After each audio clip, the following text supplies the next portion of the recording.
Okay, we're in my backyard garden here. As you can see, it's very weedy, or some people would call it weedy, but it's all very intentional.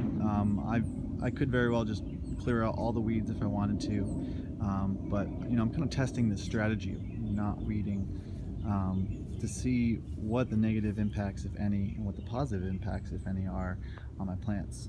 And I do weed a little bit. I take out any kind of Bermuda grass or really noxious weeds and let just kind of the natural growth, especially we're in springtime right now, and so there's a certain amount of spring ephemerals that are going to come up.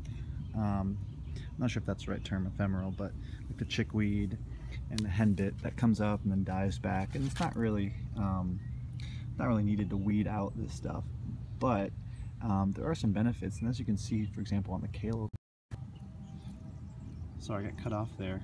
I was going to say that there are slugs and snails in this garden, but they're balanced with all the other flora and fauna, so that there's not an overgrowth of any one thing. And so that's one benefit. The other benefit is that it doesn't dry out very easily. All these plants, like when the sun hits the weeds, it casts shade on the soil, so the soil doesn't heat up, the soil doesn't get hot, the soil doesn't get dry, so it retains moisture. Now, obviously, you don't want the weedier plants to take the moisture away from the plants that you want, like the zucchinis and the kale, but you do want a certain amount of shade to be cast on the ground so that the sun isn't baking the soil, because that's horrible for it. And I'll do another video showing that if you dig down into my soil here, I've done this for a couple of years now, it's deep, it's over a foot deep of just like black soil.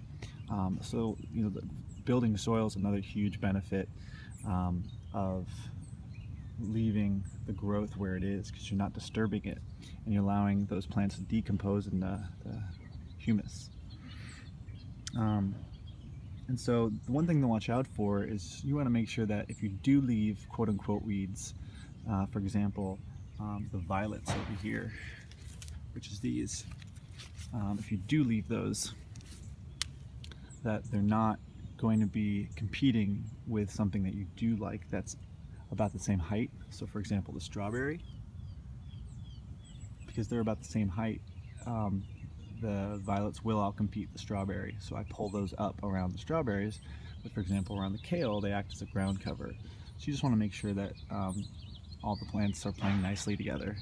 But I think you don't need to weed as often as they're telling you in most cases.